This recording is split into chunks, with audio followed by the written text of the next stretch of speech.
banget bokeh-bokeh gitu.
adalah skema warna yang saling melengkapi, ya, dua warna yang berseberangan. Hanya pakai dua warna. Jadi gampang gitu. Kalau kamu punya saat pagi-pagi tadi cuma punya celana biru, kemudian kamu akan pergi keluar ke kampus, saya harus pakai celana atasan warna apa ya? Karena celana saya, jeans saya ini biru gelap. Oh ya udah, berarti saya tidak usah pakai warna hijau dong, terlalu dekat. Saya akan pakai warna kaos oranye atau kuning atau merah gitu ya. Simple, hanya dua itu. Contoh penerapan di infografik sebelah kanan nih. Oke, sebelah kanan. Sederhana kan? Ini adalah data utama Indonesia. Ini data utama, pakai merah. Sangat-sangat kontras dengan negara lain yang hijau. Simple ya. Oke. Contohnya banyak dan kamu bukan desainer pun udah bisa langsung gitu menentukan warna apa yang cocok. Ini udah mulai kompleks nih. Analog istilahnya. Warna analog memanfaatkan warna-warna yang berdekatan. Oke. Kalau misalkan merah, merah, kuning, oranye. Kalau misalkan biru, biru, biru muda, biru tua, dan biru langit. Nah, kayak gini. Ya. Tapi saya harus kasih catatan yang di sebelah kanan tuh. Tolong baca yang di sebelah kanan. Skema warna analog itu bisa kontras dengan syarat memang di atas dipasangkan di warna yang monokromatik. Maksudnya abu-abu putih menuju hitam yang cukup terang gitu ya. Yang abu-abu ya pucat terang gitu, tidak sampai ngeblack hitam. Cuma bisa maksimal dengan itu. Gampang ya. Jadi tidak ada warna, seperti contoh infografik ini, tidak ada warna merah, tidak ada warna oranye. Tapi tetap kontras, tetap bisa data terbaca dengan jelas. Syaratnya apa? Dengan memanfaatkan warna dasar yang cukup terang. Ini makin kompleks, warna triadik. Bagi teman-teman yang memang sudah sangat mahal warna, ini sebenarnya tidak terlalu sulit menggabungkan 3 warna gitu ya. Tapi akan menjadi sulit bagi teman-teman yang tidak terbiasa nih. Biasanya data yang makin kompleks membutuhkan kombinasi warna yang makin kompleks juga. Ya, datanya kompleks, kombinasi warna akan makin kompleks. Syaratnya di sini agar bisa berhasil, pertama, warna dominan itu biasanya dipakai untuk dasar aja. Ya, misalkan kamu menentukan warna dominan yang cukup sejuk, biru atau hijau ya, sebagai dasar aja. Warna yang paling terang itu sebagai data utama, memakai data utama, dipasangkan untuk data utama. Contoh di sini, ini adalah data utama nih. Data utamanya adalah ada 66 fintech financial technology yang terdaftar di OJK tahun 2018. Dia memakai warna terang karena secara psikologis seperti tadi disebutkan di slide sebelumnya, warna-warna terang itu terkesan energik, terkesan teriak ya, paling kencang bicaranya. Merah, pink, kuning, yellow, warna-warna yang energik. Warna-warna energik, warna-warna terang itu dipakai untuk data-data utama. Jadi untuk mengkontraskan itu kita memakai warna yang cukup lembut untuk background-nya nih, biru.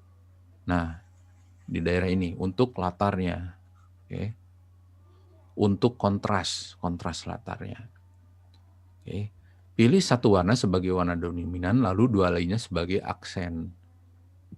Itu membentuk segitiga seperti ini. Memang sedikit lebih kompleks dari yang tadi lah, karena kita berurusannya 3 warna.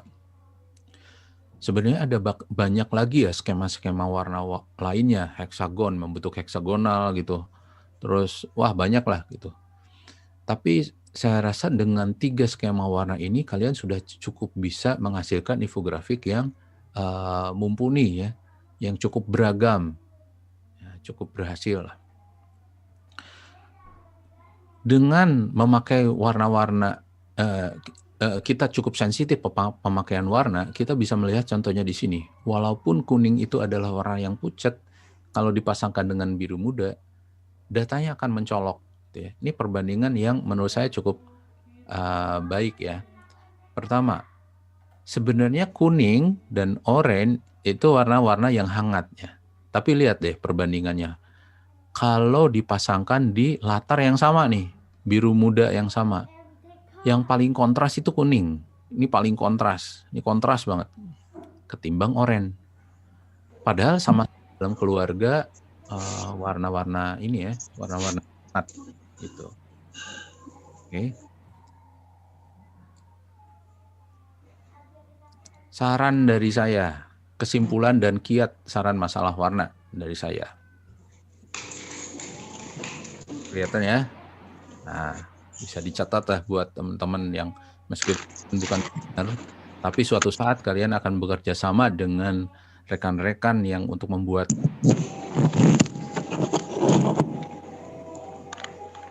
ya. Warna-warna hangat, merah, oranye, kuning itu pakailah untuk data-data utama saja ya. Tapi secara coupling visual porsinya makin kecil. Ngerti ya? Seperti contoh yang tadi gitu. Secara coupling visual ini lebih kecil. Warna-warna yang hangat. Ini kan warna dasarnya itu biru gelap ya. Porsi visualnya besar sekali nih sebagai latar. Nah, jadi warna yang dingin pakailah sebagai bidang visualnya. Jadi porsinya besar. Abu-abu, biru gelap gitu ya. Itu sebagai dasar saja. Tapi data utama memakai warna-warna yang hangat. Tapi porsi visualnya makin kecil. Gitu, membentuk segitiga seperti ini. Ngerti ya? Kesimpulan dari warna dan font tipografi ya. Makin besar porsi visualnya berarti data makin penting. Okay.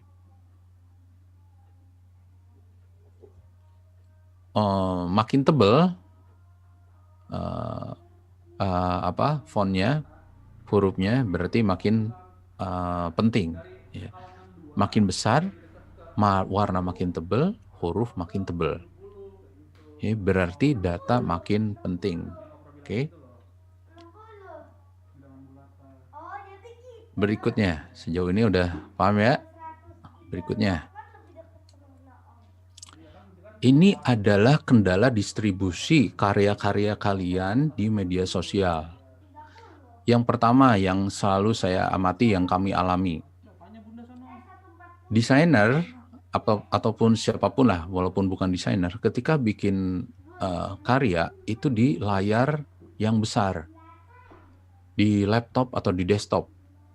Tapi bidang tayangnya, etalasenya itu di layar yang kecil. Ngerti ya? Sekarang laptop kalian misalkan berapa? 15 inci lah. Biasanya ya rata-rata. Ini berapa? Bisa 21 inci layar desktop itu.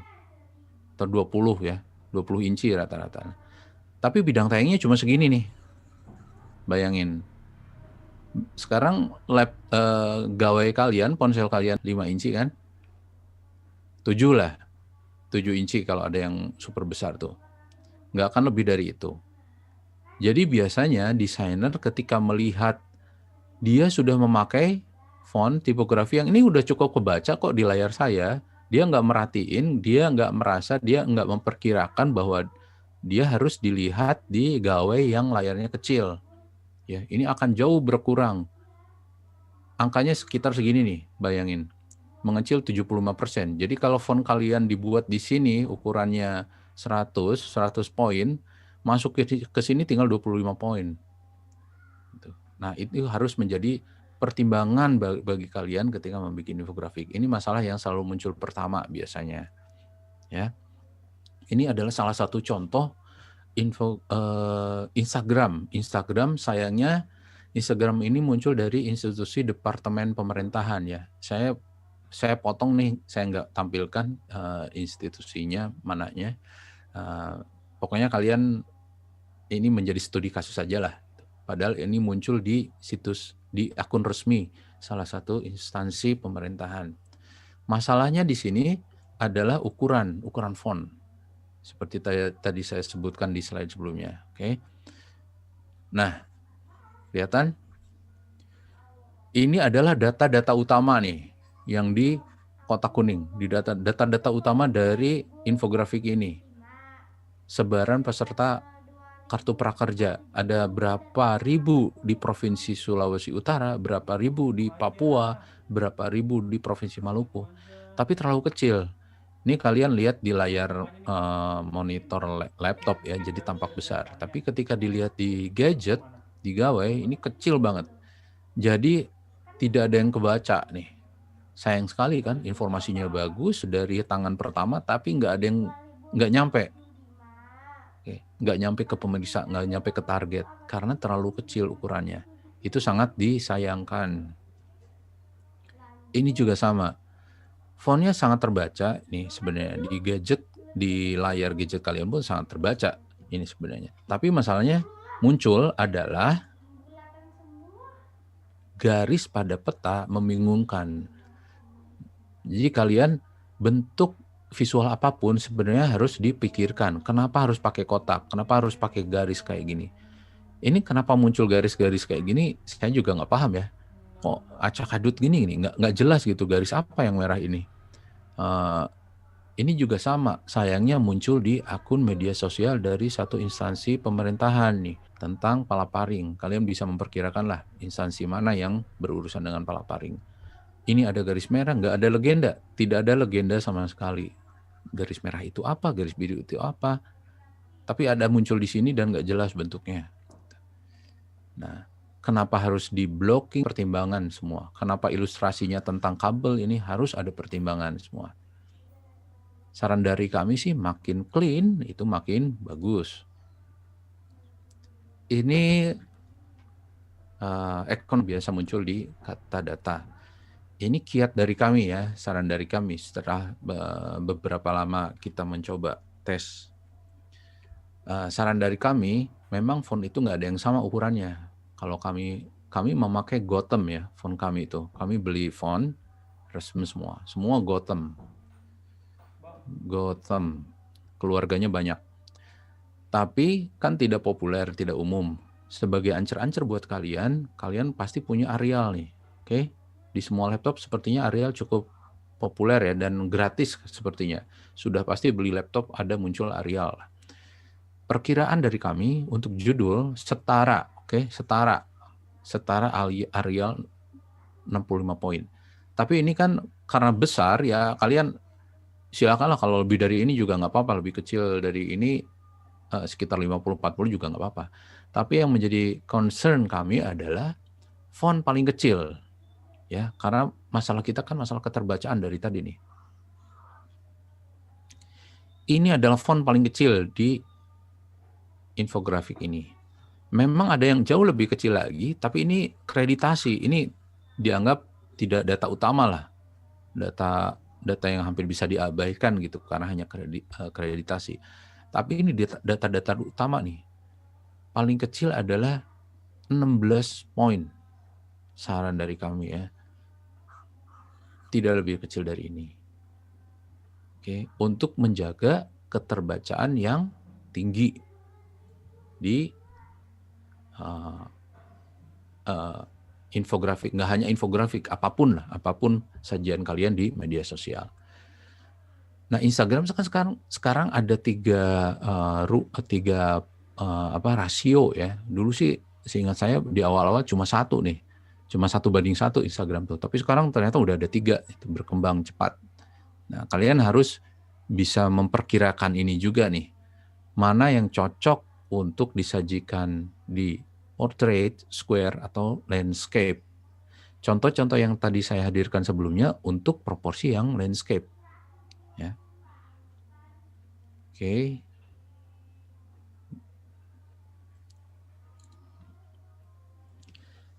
Nah, ini cukup menarik nih, karena biasanya ada pembahasan yang selalu berpanjang-panjang masalah ini nih. Tentang sumber foto ya. saking mudahnya kita bisa mendapatkan foto apapun di internet, sepertinya kita abai masalah hak cipta, ya. Hak cipta semua, saya tekankan sekali lagi, terutama di box kuning. Semua foto yang terunggah di internet itu ada hak cipta. Oke, ingat, kamu motret, kamu selfie, kamu upload di Instagram, itu sebenarnya hak ciptanya nempel di kamu. Ingat itu, tetap nempel di kreator, ya, di kreatornya, hak cipta foto ya, hak cipta guna. Tetap, apalagi bagi fotografer yang memang sehari-hari nyari duit dari foto gitu. Dia udah capek-capek setting, motret, terus diolah di Photoshop, kemudian diupload di Instagram. Terus kamu dengan semena-mena langsung ambil, masukin buat poster kamu gitu ya. Nah, sebenarnya kamu harus cukup paham dan cukup peduli dan cukup aware ya masalah hak cipta. Masalahnya kan hak cipta itu ada fotografer yang ya silakanlah, longgar aja lah, saya silakan pakai sekenanya, seenaknya gitu. Saya nggak akan terlalu menuntut lah. Cukup sebutkan aja fotografernya saya, misalkan kayak gitu. Tapi ada juga yang sampai diduitin mahal gitu ya. Jadi permasalahan cuma itu. Ada yang hak ciptanya dilonggarkan selonggar-longgarnya, ada yang hak ciptanya, copyright-nya dipegang ketat dengan teguh. Pemakaian harus jelas. Tidak boleh untuk komersial, hanya boleh untuk redaksional. Tidak boleh untuk diolah foto lagi. Wah, banyak lah hak ciptanya. Itu yang membedakan. Tapi intinya semua ada hak cipta. Ada beberapa sumber foto gratis di depan kalian ini, ya. Itu pun sebenarnya dengan beberapa syarat. Misalkan biasanya sih tidak boleh untuk komersial. Ada tuh. Ini hanya boleh untuk kepentingan layanan masyarakat atau untuk redaksional. Ini boleh, tapi kamu harus menyebutkan sumbernya, ya, macam-macam. Kalian bisa cek nih di sini. Ya. Kemudian, oke, saya rasa nanti akan dikasihkan lah ini materi presentasinya, jadi kamu nggak usah nyatet dulu lah sekarang. Nah, ini sumber ilustrasi. Sebenarnya banyak banget ya. Banyak banget sumber ilustrasi di luar sana yang bisa lah kalian akses, yang gratisan gitu. Tapi ya ini hanya contoh aja lah, hanya 3 contoh aja lah bagi saya. Freepik itu yang paling populer sekali Freepik. Jadi itu pun sebenarnya ada klausul. Kamu harus mencantumkan kreatornya siapa, kamu harus mencantumkan asal gambarnya freepik.com gitu. Kemudian Pexels. Nah, Pexel ini khusus foto ya, banyakan foto nih. Foto bagus-bagus fotonya. Karya-karya orang Indonesia juga banyak di situ. Dia membebaskan, silakan mau pakai buat komersil juga terserah, silakan. Asal pasang akreditasi. Oke. Kemudian ada lagi, saya rasa itu aja lebih biar tidak terlalu pusing masa. Nih, ini elemen grafik yang cukup populer ya, pie chart. Meskipun kamu tidak membuat infografik, tidak bertujuan untuk bikin infografik, tapi kamu bikin untuk presentasi makalah kamu atau skripsi kamu, gitu ya, atau tugas-tugas kuliah kamu, masalah pie chart itu selalu menarik nih buat saya karena tidak semua paham, tidak semua setuju bahwa idealnya hanya untuk menunjukkan persentase, ya, tidak untuk nilai-nilai yang lain. Ya, paham ya, semoga dipahami. Hanya untuk persentase idealnya. Kalau persentase berarti jelas ada batas persennya. Ya, jelas 100%. Oke. Ini jumlahnya harus 100%. Biasanya kalau misalkan tidak sampai 100%, misalkan ini nggak nemu angka 13%, biasanya akan disebutkan lainnya. Tapi secara prinsip ini harus berupa persentase yang berarti harus 100%. Kadang ada yang misalkan 1.000 mahasiswa dan mahasiswi UNJ dari studi ilmu komunikasi. Dibuatkan pie chart seperti ini. 200 gitu ya. Ini 200 orang senang Blackpink gitu. Kemudian 100 orang senang BTS. 50 orang terus.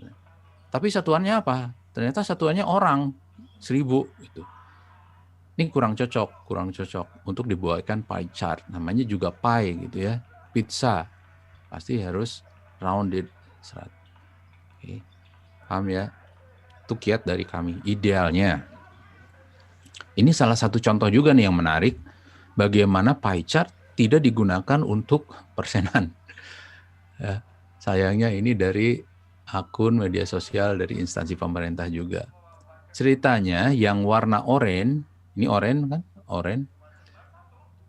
Pengen menunjukkan angka 86,5 triliun. Jadi ini 86,5 triliun. Ya. Kemudian warna-warna lain ini ada warna biru tua. Angkanya muncul di sini 32,5. Sayangnya ya ini cuma setengah pie, tidak rounded gitu loh. Setengah pie dan dia kebingungan nih, batasnya mana 86,5 triliun. Bisa jadi segini, bingung karena tidak 100%, tidak ada batasan yang jelas. Oke. Ini juga sama. Nih. Padahal yang bikin kita sendiri gitu, kata data ya. Jadi kalian belajar dari kesalahan-kesalahan yang kami bikin lah, gitu. Langsung dari dapurnya, narasumbernya nih. Disebutkan di sini 80%. Jadi data utamanya tuh 80%. Tapi 80% kan sebenarnya ini ya, warna yang putih ini 80% nih. Oke. Tapi disebutkan di sini 0,16% malah ditempatkan di atas bidang putih. Sedangkan seperti tadi penjelasan saya masalah warna-warna yang cerah itu dipakai untuk data-data utama. Jadi dia memakai data utama 80% tapi dipasangkan di daerah yang bukan 80%. Gitu. 16%-nya malah di sini. Nah, oke. Jadi biasanya itulah kita sepertinya asik nih, sepertinya desainnya oke, tapi cara bacanya, cara mau menyampaikannya salah, kurang tepat, jadi membingungkan pembaca. Ya. Jadi saran saya kalau misalkan datanya itu bertumpuk banyak sekali, lebih dari 5 lah, ada 10 data dalam pie chart, persenannya, lebih baik memakai tumpukan kolom, lebih jelas. Ya, lebih jelas. Kemudian grafik garis. Nah, grafik garis ini idealnya adalah menunjukkan perkembangan nilai berdasarkan waktu. Oke, sekali lagi, ini mesti dipahami dengan jelas bahwa harus menunjukkan perkembangan nilai berdasarkan waktu. Misalkan perkembangan nilai rupiah semasa pandemi.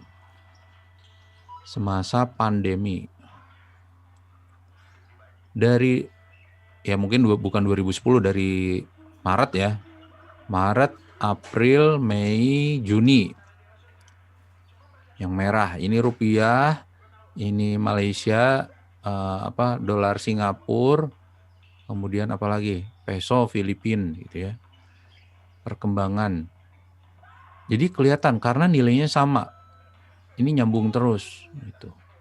Ya, nyambung terus. Kalau dia tidak menunjukkan perkembangan nilai, itu tidak ideal memakai grafik garis. Ini contoh konkret dari studi kasus yang kami bikin sendiri. Ini kurang tepat nih contohnya. Mengapa? Pertama, ini adalah indikator ekonomi melemah ya. Indikator ekonomi melemah apa aja? Ada 4 indikator ekonomi melemah. Nilai ekspor, nilai impor, volume penjualan mobil dan penjualan semen. Ya. Dia desainernya memakai grafik garis nih. Ini kan sebagai garis ya. Anggap aja ini sebagai garis nih. Karena membentuk garis. Sebenarnya kurang tepat karena sebenarnya ini tidak saling ada kaitannya kan. Nilai ekspor dan nilai impor bahan baku ini sebenarnya tidak ada kaitannya sama sekali. Mereka terpisah seperti ini. Jadi tidak tepat bila antar mereka itu disambungkan. Karena balik lagi dia tidak dalam satu nilai yang sama, ya. Nilainya mesti sama, dalam hal ini rupiah, dalam hal ini nilai ekspor ya nilai ekspor doang, ya. Nah, seperti ini. Masing-masing ini tidak mengikat sebenarnya satu sama lain. Jadi tidak tepat bila memakai garis gitu. Ini nggak nyambung sebenarnya. Ya. Satu bahasan, ingat, satu topik dan satu bahasan aja. Misalkan nilai ekspor doang. Terpisah harusnya. Oke. Jadi idealnya, nah, ini sesudah direvisi. Sesudah direvisi muncul seperti ini.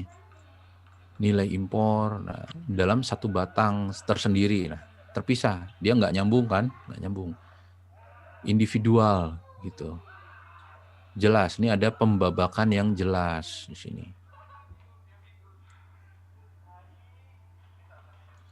Paham ya? Ini malah kebalikannya. Lebih cocok memakai grafik garis, tapi desainernya memakai grafik batang. Kenapa?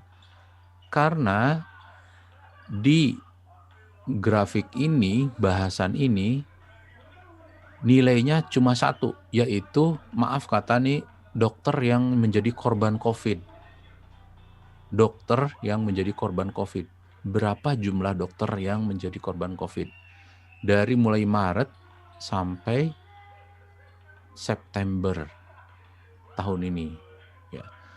Karena nilainya cuma satu, jumlah dokter, idealnya dia memakai garis.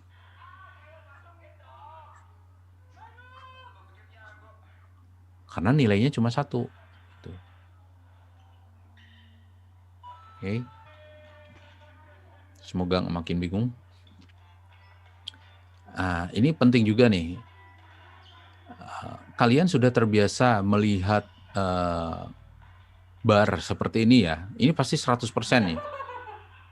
Jumlah baterai, misalkan baterai kalian tinggal 30%. Nah, melihat bar seperti ini. Idealnya, bila sudah tahu bahwa ini menampilkan 100%, idealnya dia bikin, nah, gitulah.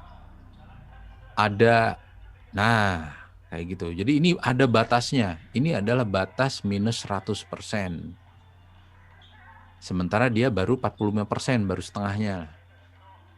Jadi idealnya dibikin ini, sisanya nih. Karena kita sudah tahu batas. Oke. Nah, hal-hal seperti ini yang sebenarnya sepele, tapi kita mesti perhatikan agar kita bisa juga mengimbangi data yang bagus gitu ya. Datanya udah sahih, datanya udah eksklusif, datanya keren gitu. Kalau penyajiannya kurang keren, ya sama aja mubazir gitu. Kira-kira seperti itu pemaparan dari saya, pemaparan singkat dari saya, Bu Nugraini. Semoga itu poin-poin kiat-kiat ke poin-poin utama yang biasanya kami temui gitu, masalah-masalah utama dalam membuat infografik yang kami temui di Kata Data gitu, Bu. Sebagai salah satu cara untuk membangun image kami, menampilkan data yang keren, visualnya juga keren. Menarik ya. Demikian teman-teman dan Bu Nugraini. Saya kembalikan lagi ke Ibu.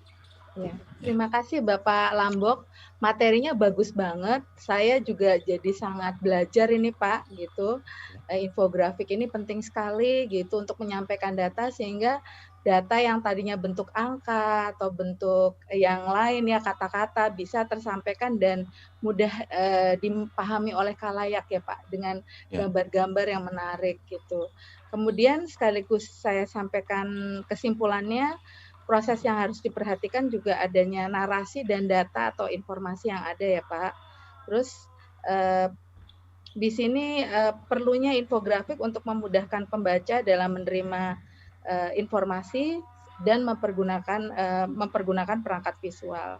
Nah, pilar pembangun infografik ini di sini yang tadi saya catat penting adalah visual, data, dan pola ya Pak di situ. Terus kemudian skema warna sangat penting dalam infografik, jadi harus ada penyesuaian antara warna yang cerah dan warna yang tidak terlalu cerah, dan penggunaannya di saat apa itu sangat penting sekali. Terus ukuran pada tampilan di etalase ya, sehingga disesuaikan dengan medsos yang akan ditampilkan dan sampai prosentasenya berbeda gitu Pak. Kemudian juga variasi ukuran huruf juga diperhatikan sesuai platform yang ada, dan masih banyak lagi. Dan pasti adik-adik sudah mencatat. Dan ini ada beberapa pertanyaan Bapak yang sudah mulai masuk ya Pak. Silahkan mungkin. Nah, ini ada pertanyaan dari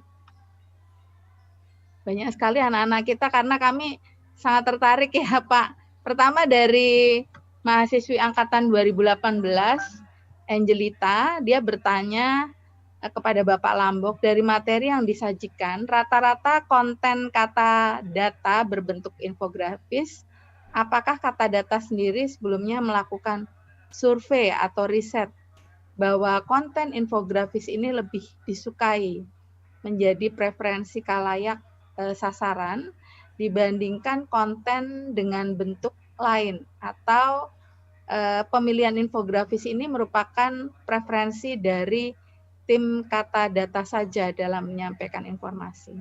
Monggo Bapak, silahkan satu pertanyaan dulu, satu-satu aja ya Pak ya dulu ya, sehingga anak-anak bisa menerima. Ya, silahkan. Terima kasih Bu. Mungkin nanti dari Mbak Nunung juga bisa menambahkan. Ya, siap. Dari kami, tentu penyampaian informasi tidak melulu hanya lewat infografik ya. Ada beberapa informasi atau data yang memang tidak cocok memakai infografik, misalkan annual report gitu, yang harus memang detail sekali sampai ya karena itu metodologi ilmiah gitu, harus exact penyampaiannya.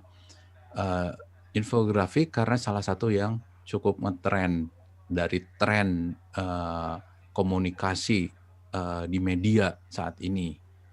Jadi kita berusaha memanfaatkan itu.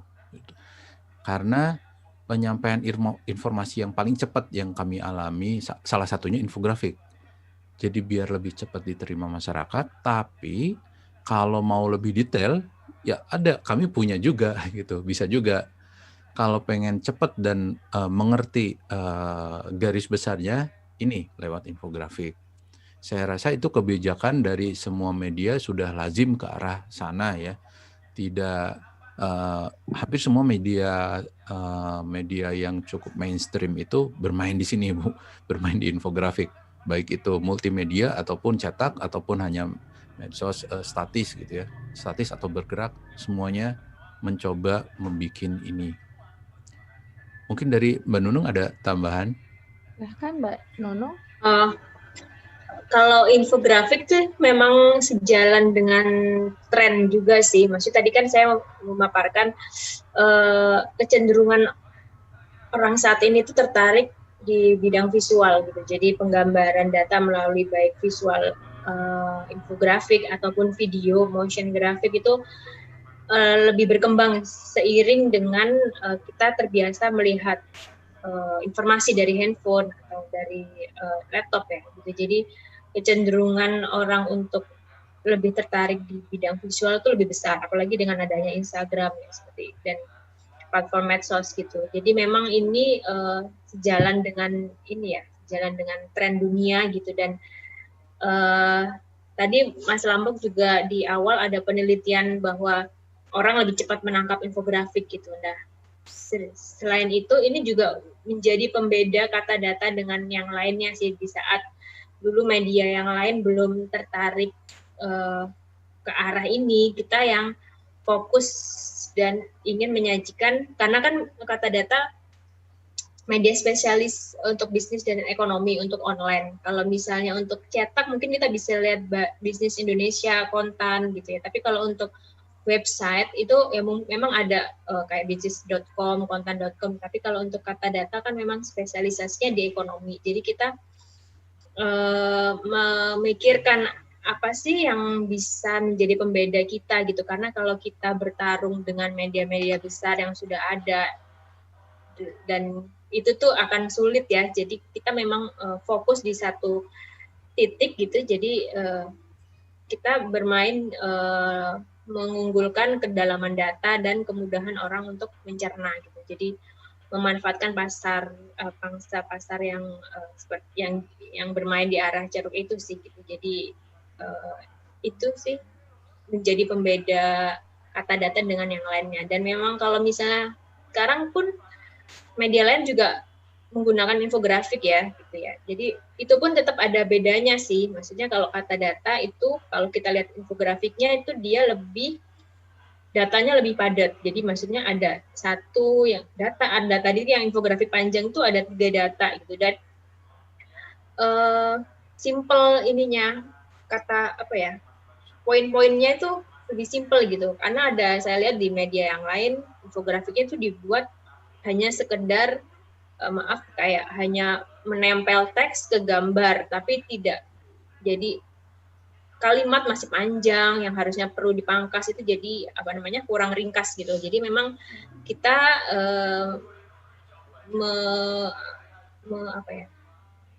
mengangkat kelebihan itu gitu. Jadi infografik kita akan lebih dalam dan dikonsep dengan sangat serius dan memperhatikan kedalaman dan keakuratan data seperti itu sih. Ya. Terima kasih Ibu Nunung. Saya lanjutkan untuk pertanyaan selanjutnya.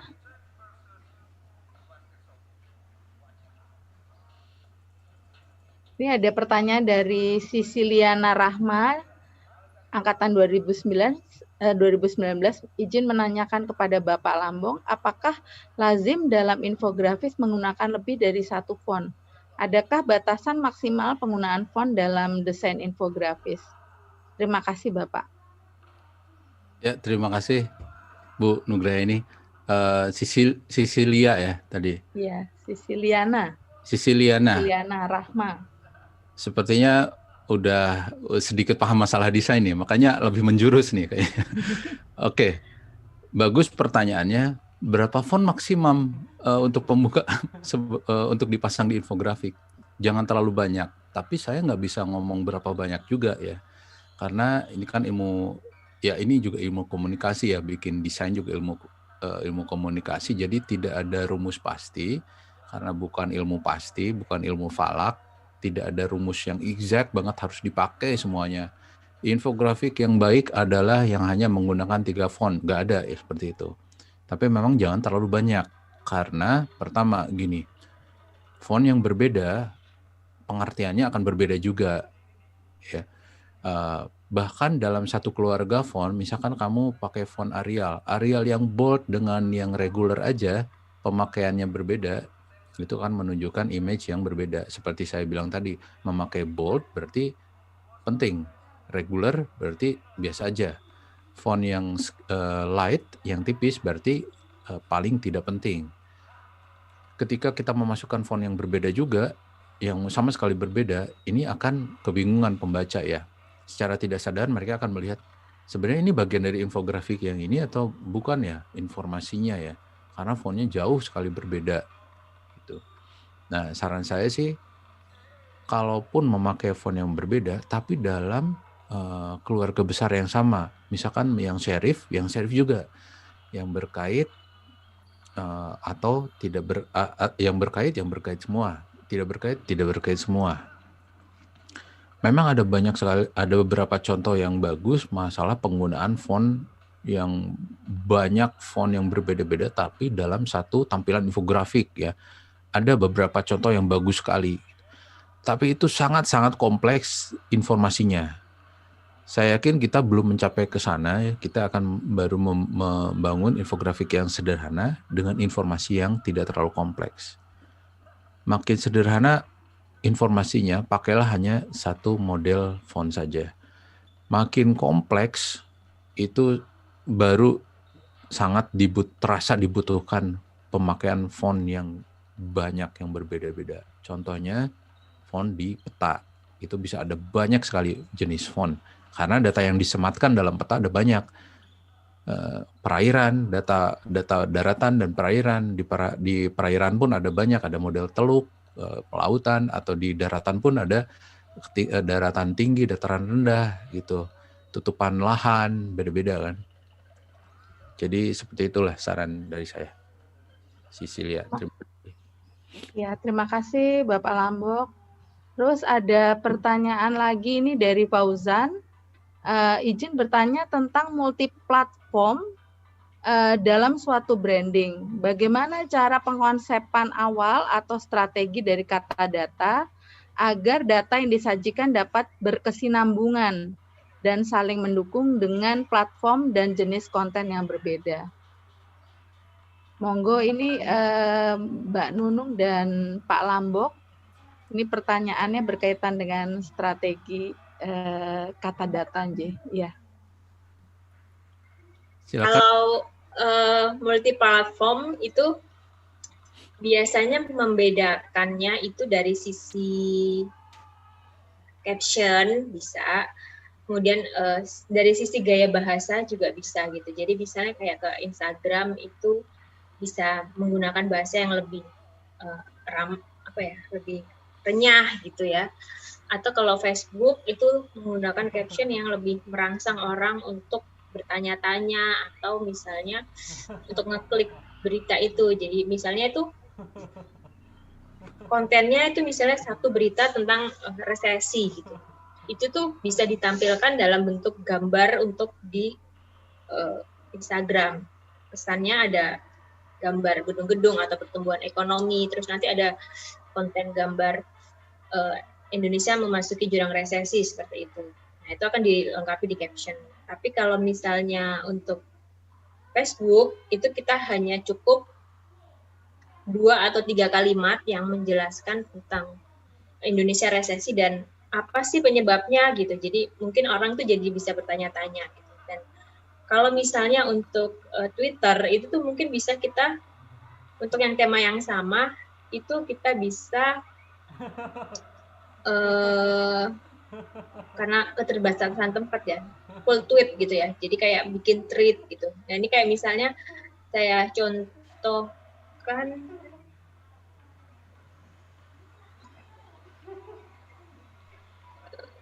di sini ya. Ini kelihatan ya KLC ya. Kelihatan nggak Om Lambok? Kelihatan. Oh ya, jadi ini adalah salah satu akun kata data yang lain. Jadi ada kata data ID, ini ada klc.id, kata data learning center.id. Dan ini sebaiknya kalian follow ya, karena ini isinya penting banget. Jadi ayo mulai sekarang follow kata data sama klc.id. Ini materi yang disampaikan Om Lambok tadi, banyak yang tersedia di sini gitu ya. Jadi soal bikin infografik, soal penggunaan grafik. Nah ini kan kita membahas soal ini kapan sebaiknya menggunakan grafik garis. Ini tuh disampaikan melalui gambar gitu ya. Cuman pelengkapnya caption. Tapi kalau untuk Twitter kita sajikan dengan tweet gitu. Jadi orang bisa mengikuti rangkaian Twitter itu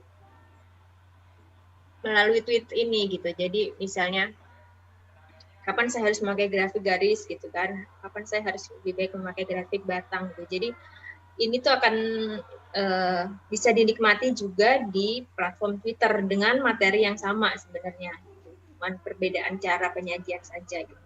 Ini ada gambar, ada tweet pendek, kemudian dilengkapi gambar lagi seperti itu. Dan kita menjelaskan apa yang ada di gambar ya tweetnya seperti itu. Nah itu kan sebenarnya materi yang sama gitu sih. Jadi tergantung dari masing-masing platform dan tujuan kita gitu. Itu bisa dibedakan dari jenis cara penyampaian, terus kemudian dari cara gaya bahasa juga bisa dibedakan seperti itu.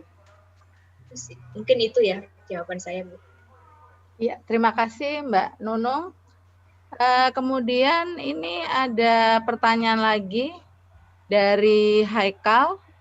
Izin bertanya kepada Pak Lambok, pentingkah palet warna untuk sebuah desain? Kemudian sekaligus saya bacakan pertanyaan juga dari Muhammad Rosikun.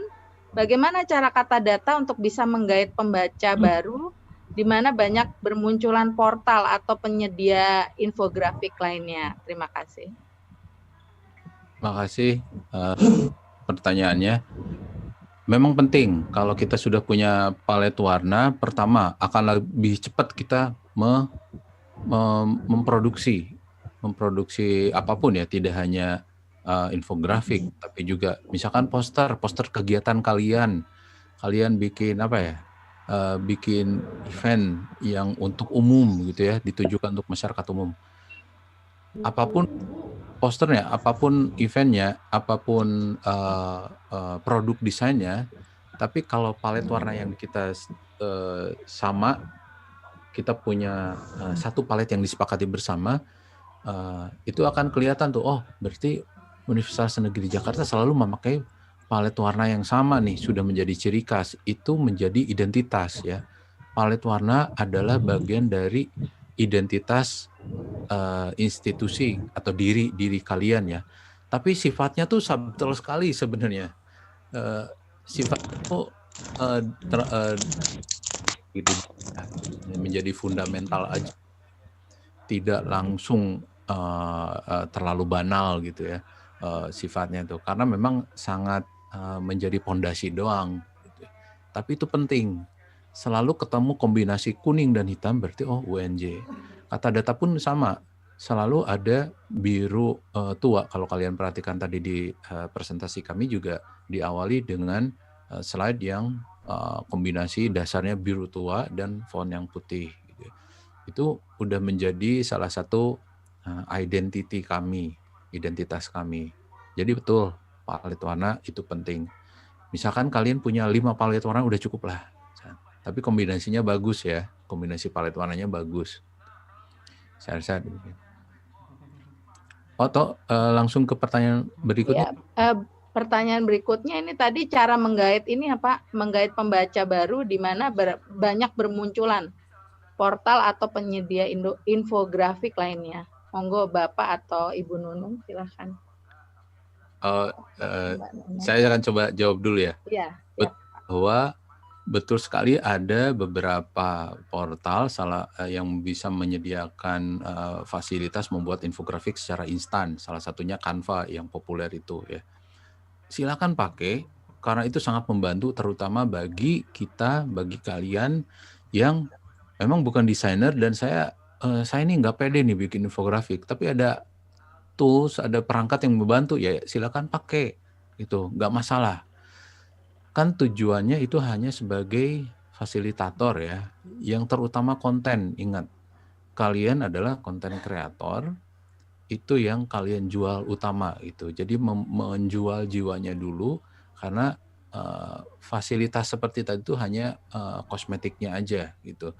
Bagaimana kalian tampil di muka umum, wajahnya kayak gimana. Tapi kan itu kepribadian kalian yang bikin gitu. Kontennya itu kalian yang bikin. Canva menurut saya sangat membantu untuk teman-teman yang memang bukan desainer dan pengen cepat dan tetap pengen menampilkan data informasi yang menarik ya. Salah satu kekurangannya adalah itu generik, terus terang, dibandingkan kalau kalian bekerja sama dengan rekan-rekan desainer. Gitu. Bagaimanapun juga Canva itu adalah platform yang memakai template ya, aplikasi, tapi tetap ada template di dalamnya. Jadi bermain-mainnya terkukung hanya di template yang sudah disediakan oleh vendor tersebut, oleh Canva tersebut. Jadi ruang bermainnya sebenarnya cukup tidak terlalu luas lah. Kalau kalian punya rekan desainer itu akan liar tuh, bermainnya liar tuh. Tempel-tempel apapun gitu, font jenis font atau bahkan fontnya tuh bisa diputar-putar gitu, silakan. Itu aja perbedaannya. Tapi sekali lagi perkuat saja konten kalian gitu. Karena untuk desain kalau mau unik ya kalian harus kerjasama dengan desainer. Kalau memang generik nggak apa-apa buat kalian ya silakan pakai platform yang gratisan. Dari Mbak Nunung ada tambahan? Mbak Nunung, Ibu. Halo. Ya. Iya, siap. Kalau aku nilai pertanyaannya tadi sih lebih ke ini ya, gimana kata data itu biar lebih bersaing dengan bisa bersaing dengan media-media baru yang juga concern di infografik juga ya sekarang. Nah, mungkin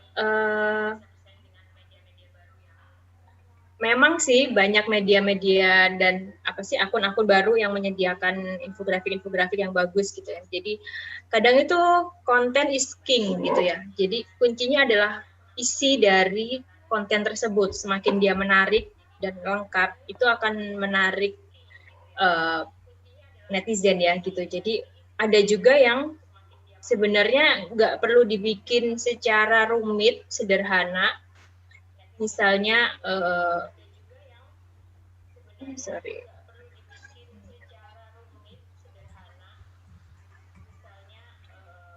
misalnya seperti ini saja, sebenarnya ini simple ya, maksudnya cuman grafik seperti ini, pie chart kayak gitu. Cuman itu banyak menarik pembaca gitu. Nah, keunggulan kita yaitu tadi mudah dipahami, kemudian clean gitu ya, tampilannya ini kan nggak banyak tulisan-tulisan panjang dan ramah mata gitu ya. Jadi kita mengandalkan keunggulan dari kelengkapan datanya yang bisa dipertanggungjawabkan. Selalu akan ada sumber yang sedia di infografik itu. Jadi mungkin sekarang banyak yang nge-share berita atau bikin infografik, tapi kita tidak tahu sumber dari mana data itu berasal gitu. Dan ini adalah salah satu simple grafik yang kita terus memperbaharui tampilan-tampilan dan produk-produk baru yang kita buat ya. Selain yang ini, kalau misalnya kita lihat di Instagram hashtag infografik kata data, ini akan banyak banget menemukan contoh-contoh infografik kata data. Nah, itu sih kita mencoba keunggulan dengan cara menampilkan data se-clear mungkin dan lengkap, dan selalu ada sumber yang bisa terpercaya diverifikasi. Nah, kalau di bawah ini selalu ada, kita tahu nih, jadi datanya itu valid atau tidak, itu kita merujuk ke situ. Jadi kadang-kadang ada yang tidak setuju gitu, tapi itu sebenarnya tuh kita ngambil data dari lembaga yang bisa dipercaya gitu, misalnya BPS seperti itu dan lain-lain gitu. Jadi itu sih yang saya bisa jawab. Jadi pertama konten is king. Jadi benar-benar kita mengunggulkan dari kontennya itu, kemudian data yang bisa dipercaya dan tampilan yang memikat gitu ya. Jadi istilahnya nggak terlalu banyak font gitu. Nggak terlalu banyak kata-kata dan clean seperti itu. Jadi dan itu akan lebih mudah